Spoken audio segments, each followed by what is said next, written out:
So Mantraa Rishiga, you are sitting at home today because you are not well due to the climate variations. So it is very interesting in a different way. That is today, after so many days of so-called incubation stage, I got the complete direction of the next book which I am writing for Chandragupta Institute of Management, Patna. You know Dr. V. Mukundadas? Yeah, he is the director, so for his institute. What is its name? He is the director. I am asking what is the book's name? What is the book's name? Our book's name is The Child Disciple. The Child Disciple, yes. Child as a disciple. You know what's a disciple? I have to really examine the concept of disciple once again, because I got the click, moment of inspiration just today morning. Today, what is the date? 27 June 2012. Today morning.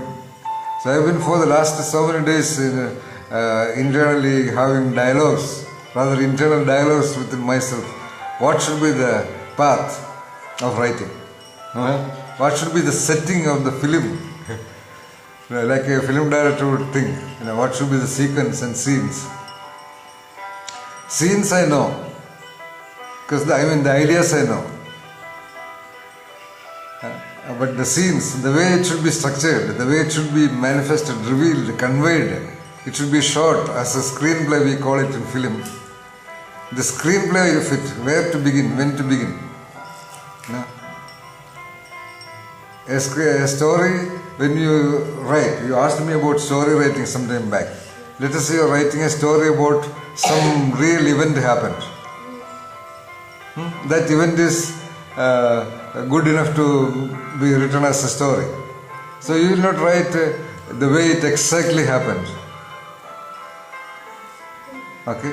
That you experienced, therefore you got it. You were present at that time, or you saw that outside or in your mind. But the reader has not gone through that experience. So what you do is, in order for the reader to get interested in that, you will change the sequence of the items. You see, sometimes very obviously done in flashback. You understand? Flashback. Yeah. Because you all have seen a lot of films. I can use the ideas of what I call a film director's perspective when I talk to you. Because it will make you more comfortable in understanding and seeing what I say. Okay. So child disciple. So actually you are my child disciple. Like Abhay Rajarishi is, like Urvi Devarshi is. So a disciple is much greater than a student, even greater than a trainee. It is like this mantra. For a teacher, a student. For a trainer, a trainee. Trainer is like a coach, like the coach of Sachin Tendulkar or the coach of P.T. Usha. Okay? Both are the same. So trainer, trainee, and disciple, a lot of people know. India is well known for the so-called disciple culture. All the followers of a guru or a deity are normally called disciples. Disciple, disciple. So India has a lot of culture and tradition about the concept of disciple, mostly the word disciple. Now they know the word disciple and they have a vague picture of a disciple, but they are not very clear about the concept. I don't think so. Because that's why I devised the new theory of my concept sense. So I am very clear about the nature of concept and that unique evolved sensitivity of the human being called concept sense, like you see me right now. That is through your visual organ, that is your eyes, you hear the way I talk, and the background music of piano which I have recorded in my mobile phone, that you hear by the hearing sense. But at the same time you are understanding what I am talking to you in English language. Okay? That is the beginning, that is the first gate of that concept sense. You hear something, you read something in a language which you know. Already I have created another discovery that every subject is a language. Every knowledge is a language as of now. It will be talked to tell someone. Okay.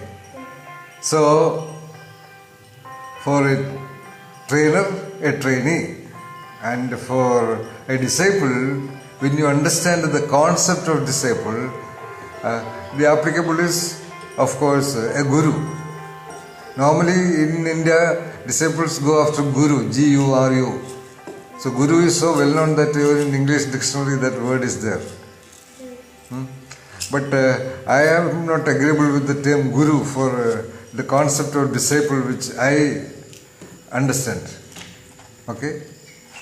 So that I use another easy word called mentor. Have you heard of that word mentor? Yeah. Where did you hear it? In my school, our maths sir showed us a video. In that he was talking about the mathematician. Talk a little more loudly. In that he was talking about a mathematician Ramanujan. And he said that the mentor of Ramanujan was G.H. Hardy. G.H. what? Hardy. Okay. Oh, I see. Mentor Yeah. means guide. Mentor is also a guide. Mentor is many things. A lot of people unclear about mentor, or in order to be clear about the meaning of mentor, they use the word guide. Some other words, somebody may use the word trainer. If that was true, then there was no need of the word mentor, you know. So by that word mentor, who are first created, or we can define mentor to talk about that extra aspect, that unique difference of a person from that of a trainer or a teacher or a guru or a coach or whatever. Okay? So what I am proposing is a disciple should have a mentor. Why I differentiate, why I discriminate, why I differentiate between mentor and guru is because as the concept of guru is very well known by the presence of several gurus in India. There has been a lot of gurus, very well known great gurus of the past, as well as many of the gurus of the current times. You know when you are in Isha school, your own founder is again a guru. Then there are many other gurus like Amritanandamayi, there are many others, Sai Baba, Ramana Maharshi, all of them are called gurus also. Sri Sri Devi Shankar, Baba Shivanand, and also there was one Ranganatha Swami, Chinmayananda. Then there was a great guru called Vivekananda. So that's all gurus. Wonderful. But the limitation I see in using the concept of guru for the concept of disciple, which I am defining, is that a guru can communicate with thousands and millions of people. That's what gurus do. Even Buddha had more than 25,000 disciples moving around with him most of the time when he was alive. Okay. And the modern gurus, they have such a large audience, even lakhs and lakhs. They do it in big stadiums with advanced public address systems and videos, and they do now it on TV channels also. It is possible, definitely, because the gurus are communicating about the universal presence in every human being. Whatever is present in every human being. Most of the time a guru will definitely talk about that presence in every being, including birds and plants and fishes and animals and okay. Sometimes even that thing even present in your what you call clothes and books and pencils and chair and everywhere. You know, everywhere in the universe, including the particles. You know about particle? What is a particle? I just heard the word, but I haven't learned that what is particle. But you have heard the word. I am sure many of your classmates may not have. That's okay. Even they might have. I have told you. I don't. Very rarely only we have just started training you. Sorry, just started mentoring you. So therefore, I am clarifying particle also. Maybe after some time. So that much, whatever that attendant spirit in you is present everywhere in the universe. That's what the Guru says, ultimately. So, but the mentor is concerned, focused about the universe or the person. You know, the child. You got the difference. The Guru is talking about the intellect, the potential of everything around. The universal spirit in you. Whereas the mentor is talking about that attendant spirit in you. You know what is attendant spirit? You might have heard that word, genius. Yeah. The meaning of the word genius is the attendant spirit. So though your attendant spirit is in tuning, in linkage with, linkage you remember? He is in linkage with all other attendant spirits of all other entities and things and phenomena in the universe. For you, your linkage is with that attendant spirit. What that attendant spirit can do for you, your universe. Get the point? Okay. You follow what I said? Yeah. Or are you just sitting before the video? No, I'm following it. And you can ask questions afterwards. Alright? So, therefore, the mentor is trying to get the Swabhava Nirmosha. Genius in Sanskrit also means Sarga, your intellect, your original potential, which is always trying for its mosha, its expression. Okay? So the mentor is concerned about the ways of expressions of the intellect is around the attendant spirit. For example, you can dance, you can sing, you can paint, you can draw. For example, these are parts of your intellect. You are good in learning subjects also. Okay? And now I am mentoring you more to get much more access to your attendant spirit. Okay? So whoever does that is the mentor. So now you got it. The child disciple and the mentor. So the book is about, in a way, training the mentors. Get the difference? Not mentoring the mentors. I have done a little bit with 1 or 2 or 3 people. I am trying to make Amaya Rajarshi a mentor, which you can also do, of course. And Urvi Devarshi a super mentor of a different level. Okay? So, mentor and disciple.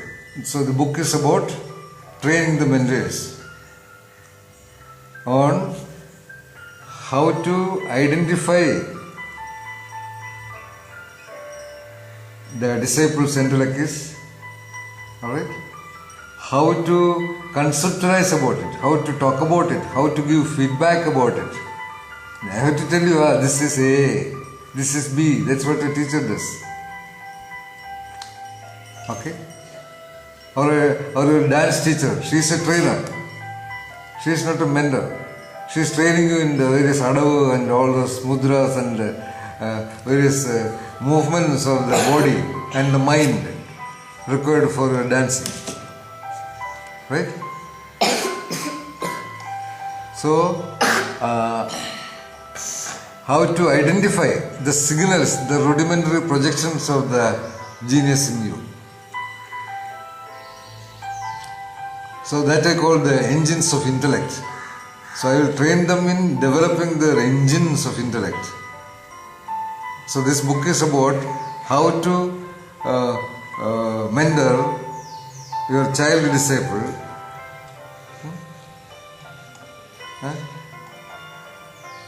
which will require your engines of intellect. What are the engines of intellect? Have you heard that? I have written about that in my other book called Organization Intellect. Engines of intellect required for a creative manager and a genius leader. Engines of intellect are very well known on Mantraa. Attention. You are now trying to do attention, but you don't know exactly. Thinking, you do thinking, rethinking, which I call conceptualization or reconceptualization, internal dialogue, reflection, proper dialoguing with the disciple, like I am doing to you now. The power and the confidence to look at you as a human intellect rather than 10-year-old Mantraa Rishiga. So I also tell you that do not sit there as a 10-year-old Mantraa Rishiga. That is an example of your highest power of attention. Do you understand? Yeah. So that is the kind of attention which I am talking about. When you become completely clear about attention, you will be sitting there as an intellect, not as Mantraa Rishiga. Okay? Of course, you are doing that attention in your learning of dance. That's why you are a much, much greater dancer than all other classmates of you. All other trainees along with you, with Asha. Ashwini, your dance teacher, dance trainer. So this book is about what I call the methods of creative intellect. Rather, how to create expressions of the intellect in the disciples. For which you must know what are the intellects. Alright? What are the engines of intellect? What are the components of the mind setting of a genius? No. My mind setting of a genius meaning if the attendant spirit is actually expressing in the human entity. Like I tell you, a rose is a rose is a rose, or a cat is a cat is a cat. No? How that attendant spirit of you will make you a cat. A rose is a rose is a rose. A cat is a cat is a cat. And a human being is a human being is a human being. Alright. So, you got an idea about the book. So, incidentally, you are the first person. You see, I use the word person. You are the first person, first entity, first individual, indivisible.